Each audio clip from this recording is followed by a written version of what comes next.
amigos, ¿qué tal? Bienvenidos a esta nueva emisión de Diálogo. Estos rascacielos que está detrás de mí pertenecen a uno de los centros financieros más influyentes de China. No podemos imaginar que hace más de 28 años ese lugar era nada más unas tierras de cultivo. En 1990, con la explotación de Pudong, esta zona se ha convertido en un lugar emblemático de la reforma y apertura. Hoy vamos a conocer la historia, la actualidad y el futuro de esta zona. 40 años de constante reforma y apertura han producido en esta ciudad grandes cambios sin precedentes. Hoy día, Shanghái, a ojos de la mayoría, es siempre sinónimo de alto nivel, de elegancia y de prosperidad. Cuenta con una hermosa combinación de modernidad e historia. Sin embargo, el Shanghái de los años 80 del pasado siglo no era como esa figura imaginada del París oriental. En octubre de 1980, en un periódico oficial de la misma ciudad, se publicó en la portada un artículo en el que se enumeraban los 10 primeros puestos entre todas las ciudades de China con respecto a varios indicadores económicos, y al mismo tiempo, los 5 puestos a la cola en cuanto a la construcción de la ciudad, la densidad de población urbana, la densidad de las construcciones, la proporción de familias sin hogar, los accidentes de tráfico y la incidencia de cáncer. Para aquel entonces, lo más imperante era crear una nueva área de función urbana. El año 1990 fue un año histórico para la ciudad. Fue en ese año cuando el gobierno chino decidió desarrollar y construir la zona de Pudong, la primera y mayor zona de libre comercio de China. La zona de libre comercio de Waigaoqiao fue oficialmente puesta en práctica. La zona acogía múltiples funciones de libre comercio, procesamiento para exportación, almacenaje logístico y operaciones de productos sin impuestos. Tras el inicio marcado por la zona de libre comercio de Waigaoqiao, la zona de Pudong desarrolló gradualmente la zona portuaria de libre comercio de Yangshan, la zona de libre comercio del aeropuerto de Pudong y entre otras también se desarrollaron diversas áreas como la zona de procesamiento para exportación de Jinqiao, el parque de alta tecnología de Changjiang y el distrito financiero de Lujiazui. Pudong se había convertido en una zona reunida con gran poder de atracción para instituciones financieras extranjeras. La nueva área de Pudong ha sido muy importante para Shanghái y para la reforma y apertura de China. Usted también viene de Shanghái. ¿Podría contarnos los cambios que se han experimentado a raíz del establecimiento de esta zona? Yo nací en Shanghái, pero vivo lejos de Pudong. Mi casa está al sureste de Shanghái. ¿Qué impresión tenía yo de Pudong? Mis padres solían llevarme a El Bund, porque El Bund es el lugar más turístico de Shanghái. Pero cuando miraba la orilla de enfrente, lo que se veían eran campos y más campos, ni un solo rascacielos. Para mí era un lugar lejano. Después tenía un compañero que fue admitido en un colegio en Pudong. Una vez fui a visitarlo. Me llevó 4 horas en autobús.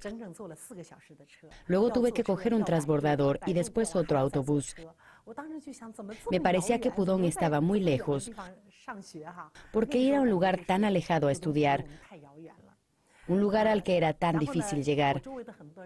En aquel entonces se decía: prefiero ocupar solo una cama en Puxi, la orilla este del río Yangtze, que tener un piso en Pudong, la orilla este del río Yangtze. Pero antes del año 2000 ya se notaban los cambios en Pudong. En esa época, cuando volví al Bund, ya se veía el primer puente después de la apertura de Pudong en los años 90, el puente Nampu. Luego se levantaron varios edificios altos, particularmente la primera construcción emblemática, la Perla Oriental, atrajo mucho la atención. Desde ese momento comenzaron a experimentarse los cambios. Luego, en el año 2000, me transfirieron a Pudong. Fui al polígono industrial de Yangjiang. Aún estaba muy desierto, también se veían campos. Necesité 2 horas en coche para llegar ahí, aunque ya existían el puente y el túnel. Después de 2 horas de transporte, llegué a divisar un polígono industrial estatal muy solitario. Pero en esa época, Pudong ya se había convertido en un lugar muy solicitado. Ese año, al arrancar el polígono industrial, fue la primera vez que la gente fijó la vista en Yangjiang. Justamente en ese año me tocó a mí trabajar en Pudong. Allí trabajé unos 10 años y experimenté en persona cómo los campos iban transformándose en zonas de investigación. Y al final se acabó convirtiendo en un centro politécnico del país. En realidad, también participé en la construcción de ese polígono. Para mí, la mayor particularidad de Pudong es la innovación que se aplicó en muchos aspectos, como el de los mecanismos del gobierno. Porque Pudong siempre predica que la función de la sociedad es mayor que la del gobierno. Aquí hay menos departamentos del gobierno que en otros distritos y la función del gobierno es muy simplificada. También trabajé 3 años en la oficina del gobierno en el distrito de Pudong y me designaron encargado de aplicar la reforma. Cada año Pudong publicaría su plato fuerte y nuevas medidas. Tanto en la administración social del gobierno como en la promoción de la industria, Pudong siempre ha desempeñado el papel de la innovación. Con la innovación, durante estos 28 años, Pudong ha logrado muchos éxitos, aparte de los obtenidos en la infraestructura. Se destaca la zona del Lujiazui, que está llena de rascacielos modernos. En un espacio no muy grande se han reunido tantas instituciones financieras que ha llegado a ser el centro financiero del país. Además, Pudong también cuenta con otros polígonos, como el de Jingqiao, que fue programado para el comercio de productos procesados para la exportación. En un corto espacio de tiempo, Jingqiao ha tenido muchos éxitos. Decían que los productos internacionalmente famosos están hechos en Jingqiao.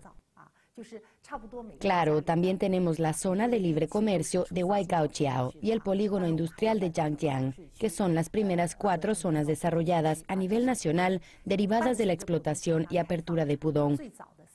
Aunque tienen distinto funcionamiento, todos han tenido mucho éxito. A medida que entramos en el siglo XXI, la zona de Pudong se fue desarrollando a un ritmo inesperado. La construcción de puertos marítimos y aéreos estaba en auge y la función de distribución de recursos internacionales iba mejorando. La logística marítima directa, la liquidación libre de divisas, los grandes equipamientos para producción de alto valor neto y una cadena completa de producción, logística y venta de los productos supusieron la atracción decisiva por la zona de libre comercio de Waigaoqiao. Decidimos establecer la sede de Asia-Pacífico en China por la preferencia de la zona de libre comercio de Waigaoqiao, que nos ofrece más facilidades con los trámites aduaneros. Tenemos gran cantidad de productos que necesitan trámites aduaneros. En los últimos 10 años, las condiciones que nos ofrecen son cada vez más favorables. Para nosotros, una de las causas más beneficiosas es que todos los productos son importados libres de impuestos y tampoco es necesario pagarlos para las demostraciones en las exposiciones en China. Solamente tenemos que pagar impuestos cuando se exportan los productos para venderlos a nuestros clientes. Es un gran ahorro de fondos para nuestra empresa.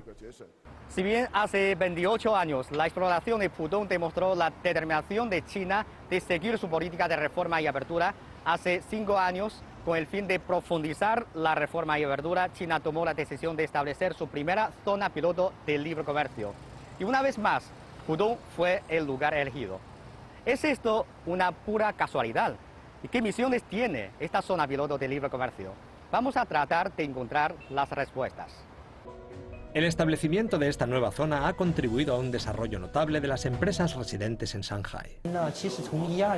Desde 2012 deseamos integrar la liquidación comercial en los negocios de nuestra empresa. Sin embargo, en aquel entonces no lo conseguimos. El año pasado ya tuvimos un programa piloto establecido. Transferimos el centro de asentamiento que antes estaba en el extranjero a Shanghái y ahora ya realizamos más del 80% de la liquidación comercial. Lo hemos resuelto gracias al desarrollo de la zona piloto de libre comercio.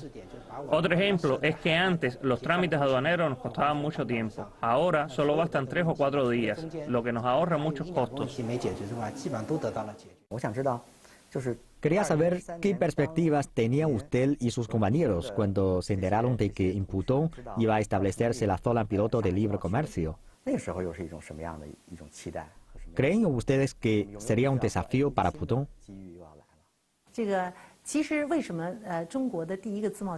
El que China arrancara la primera zona de libre comercio en Pudong se debió a su posición y a la esperanza que el país depositó en esa zona. La primera zona de libre comercio era la de Waigaoqiao, con un tamaño de 28 kilómetros cuadrados. En aquel entonces, esa zona cambió radicalmente con el gran número de inversiones extranjeras. Además, también se estimulaba el desarrollo de las empresas. Por eso, yo también pensaba en cuándo podría disfrutar estas ventajas de libre comercio la zona de Jingqiao.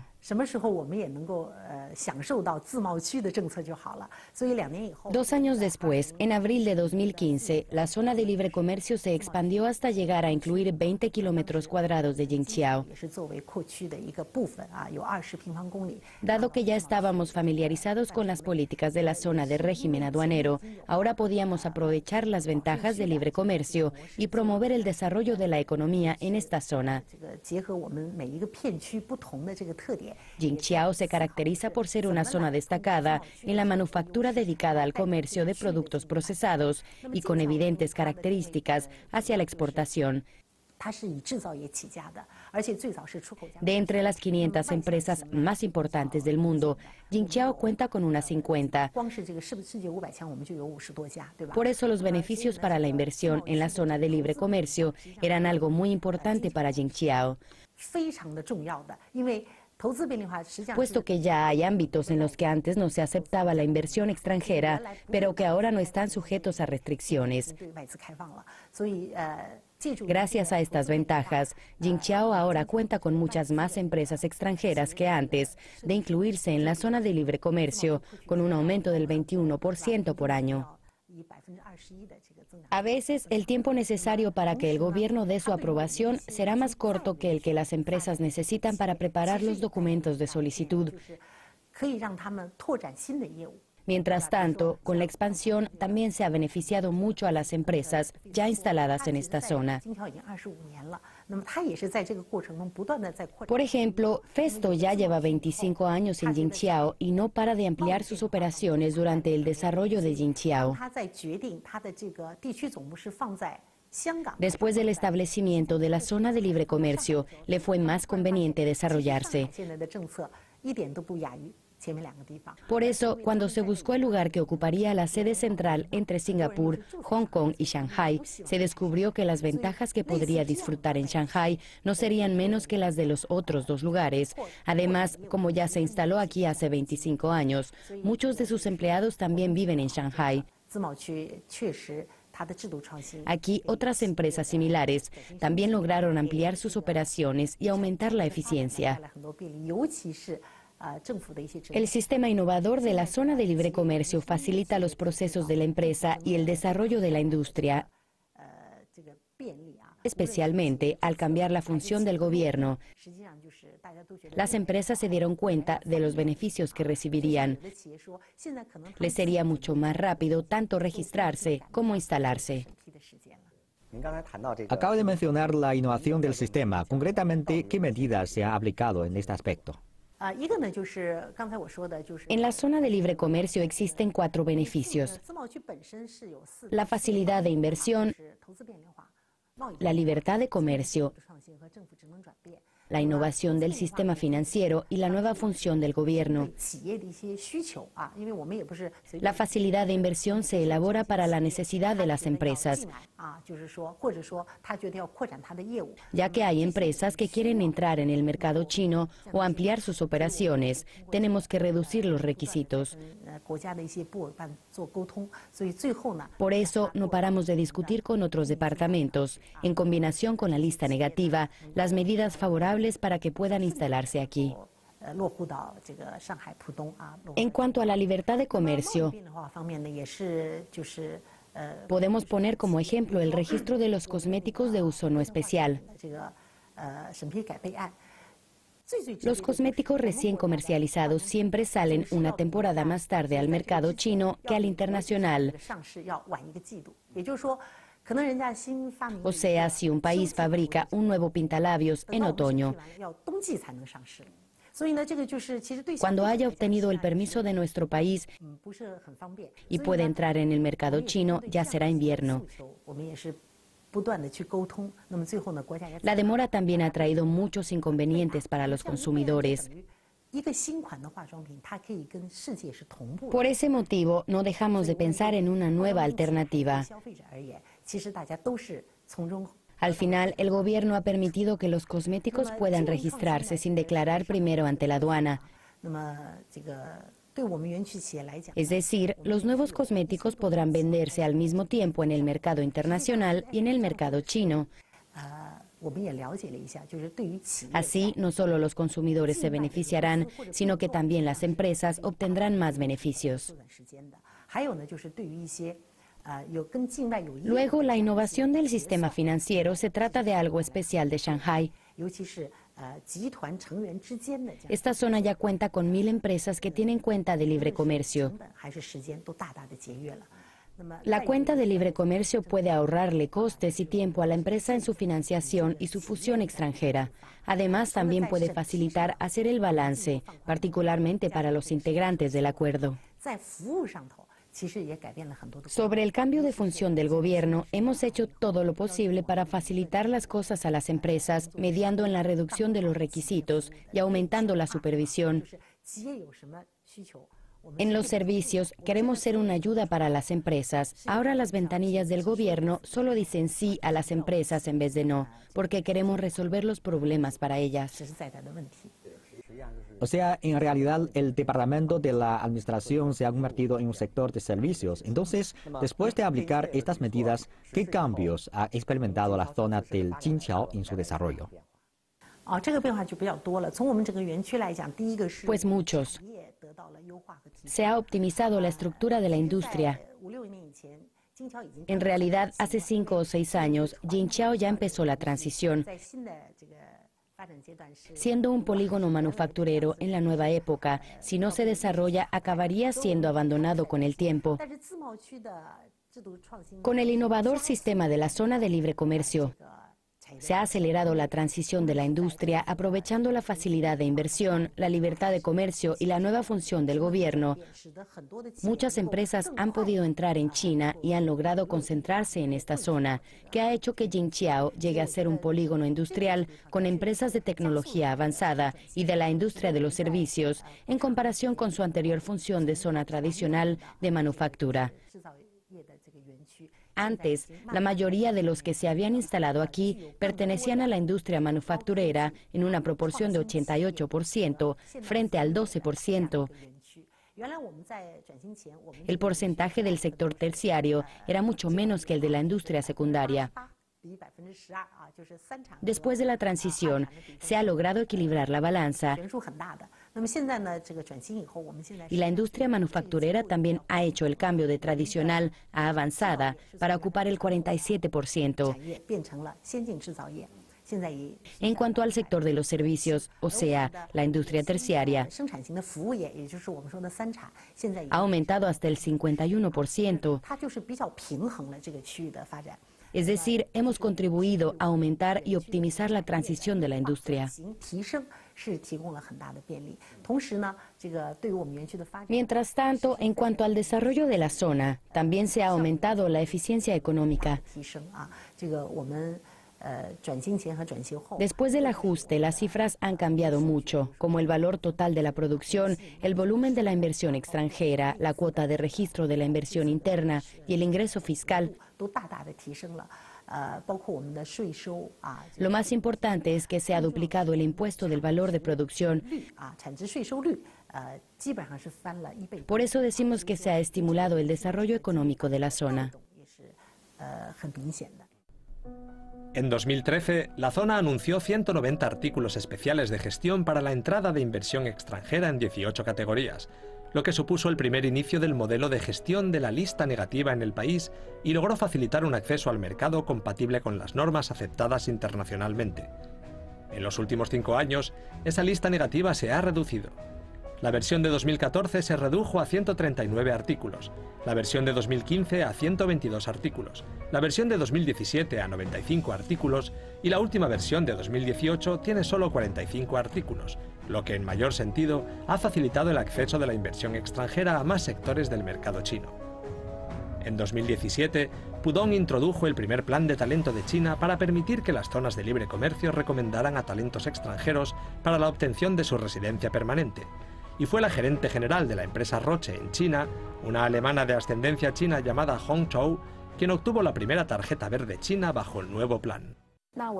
Tras volver a China en 2011, quise solicitar la residencia permanente, pero como todos saben, en aquel momento era muy difícil lograrlo. La situación cambió en abril de 2017 por la aprobación de una nueva política sobre este tema. Intenté solicitarla y me sorprendió mucho que fue aprobada y se me informó que era la primera persona en obtener la residencia permanente. La demanda de los materiales es más sencilla que antes. Esta residencia realmente facilitó mucho mi trabajo y mi vida en China y me ahorró mucho tiempo y problemas. No necesito hacer largas colas cuando paso por la aduana ni prolongar la validez de la visa. Incluso a la hora de comprar una vivienda o de registrar a mi hijo para su educación en China, la residencia permanente sirve de mucho.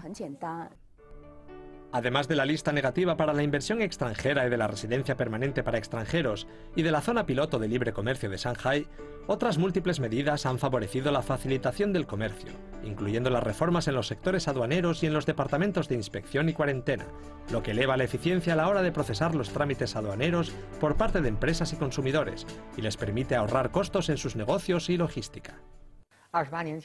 Hace 28 años se adaptaron muchas políticas preferentes para la explotación de Pudong, pero hace 5 años no se hablaba de esas políticas. Entonces, en la zona de libre comercio, ¿qué es lo que usa para atraer a las empresas extranjeras? A fin de atraer la inversión extranjera se necesita crear interés en el mercado chino. Si alguna empresa deseaba entrar en el mercado chino, pero antes le era muy difícil, ahora hemos logrado permitirle que monte aquí sus negocios e incluso le facilitamos que amplíe sus operaciones para poder obtener mayor rentabilidad. Tenemos una serie de medidas especiales para la promoción del comercio. Por ejemplo, para la aduana china se aplican varias normativas nuevas, como que los productos están libres de impuestos en la aduana, pero se les impondrá un 15% de impuestos si salen de dicha zona y entran en una zona de no libre comercio. Para adaptarse a esta normativa, los productos pueden entrar primero en la zona y luego declararán ante la aduana. Y la aduana administra los productos según su categoría. Incluso ha instalado una ventanilla dedicada al comercio internacional. Con base en dicha normativa, las empresas pueden aumentar la eficiencia a la vez que optimizan sus operaciones. Otro ejemplo, el certificado de origen expedido por la aduana podrá ayudar a transportar los productos entre los países pertinentes y certificar su origen. Porque el cargo quizá no viene directamente del país de origen al país de destino, sino que necesita un tránsito. Justamente nuestra área portuaria de régimen aduanero de Yangshan, en Shanghái, necesita este certificado. Es decir, una empresa china compra productos primarios de origen extranjero y luego, al añadir unos componentes chinos, ya se ha convertido en un producto nuevo, lo cual pasaría a tener su origen en China. Entonces, si ese producto necesita transportarse a un tercer país y ese país tiene convenio con el país de origen, es posible que el producto pueda disfrutar de impuestos reducidos, y eso supone un éxito para nosotros. La lista negativa para la inversión extranjera es una forma de administrar la entrada de las empresas extranjeras. Y también se trata de una medida simbólica de la reforma y apertura para la administración de inversión extranjera. En la primera versión de la lista negativa se estipulaban 195 artículos, incluyendo restricciones y prohibiciones a la inversión extranjera. Pero fuera de esa lista, las mercancías pueden registrarse directamente en la aduana. Este proceso ya se había intentado aplicar en los últimos 5 años. Durante esos 5 años tenemos versiones del año 2013, del 2014 y del 2015, y seguimos reduciendo la lista. Ahora ya se ha actualizado la versión unánime que consta solo de 45 artículos. La mayoría de las empresas, el 90% de ellas que han optado por registrarse en la aduana, están fuera de la lista. Esto era muy conveniente para la inversión extranjera. También podemos decir que cuanto más flexible es la medida, más profunda es la apertura.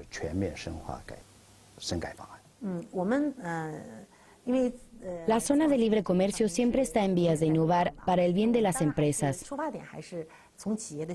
Como mencioné antes, Jingqiao es un polígono que mira hacia el exterior, ya que cuenta con muchas empresas extranjeras. Por ejemplo, Volvo se fabrica en el extranjero y también se vende en el extranjero.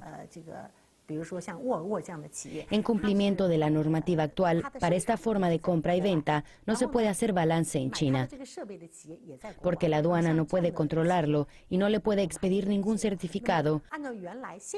Por eso los bancos y la Administración Estatal de Intercambio Extranjero no pueden hacer balance. Les es muy difícil. También tenemos casos similares en esta zona y queremos resolverlo con nuevos intentos. Tras investigar a fondo con la aduana, la Administración Estatal de Intercambio Extranjero y el Banco Central han decidido cambiar la forma de supervisión para que ese tipo de compraventa pueda hacer balance en nuestro país. Así ha podido aumentar las funciones de las sedes centrales que se instalen en China. Porque a lo mejor, si no pudieran hacer balance en China, no instalarían su sede central aquí. Por otra parte, esto también ha beneficiado a la contribución económica china. Porque si el dinero se queda aquí, los impuestos también se cobran en China.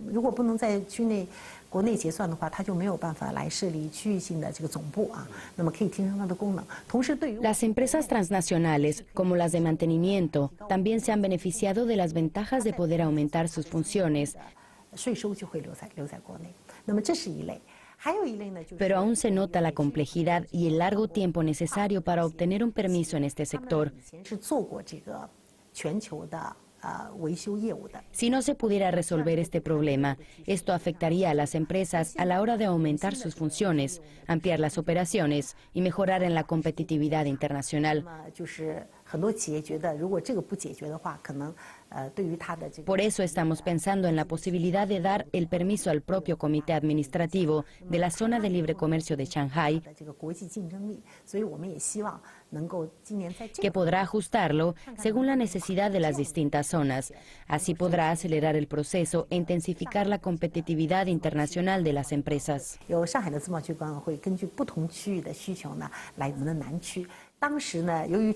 Luego tenemos una zona de régimen aduanero especial situada en la parte sur que por algunas razones no se clasifica dentro de la zona de libre comercio. Aunque no cuenta con un tamaño muy grande, de solo 1,5 kilómetros cuadrados, no se utiliza mucho. En esta zona pequeña solo hay empresas tradicionales, como las de productos procesados, que compran fuera sus productos primarios y luego los venden al extranjero. Pero intentaremos hacer que se convierta en una zona franca. La posibilidad de la transición es muy alta, porque en Shanghái ya hay 5 zonas similares de régimen aduanero, y todas quieren solicitar su inclusión en la zona franca. La Administración General de Aduanas ya ha solicitado el permiso ante el Consejo de Estado. Pudong es el perfecto ejemplo de la modernización de Shanghái y un símbolo de la reforma y apertura de China. Desde su establecimiento, el volumen comercial de Pudong no ha dejado de aumentar y el ingreso fiscal es 357 veces más alto que en 1993. Todo esto ha marcado una parte del gran desarrollo de la economía china. La zona piloto de libre comercio de Shanghái, como base clave, ha acumulado 127 proyectos de innovación y ha mostrado los resultados innovadores del sistema piloto de reforma, separación de la licencia de negocio y de gestión en todo el país, lo que demuestra aún más su papel en la reforma integral y la apertura. A partir de ahora, el desarrollo de Pudong entrará en la etapa 3.0, lo que significa una profundización integral de la reforma. Las reformas solo se llevan a cabo y nunca se terminan.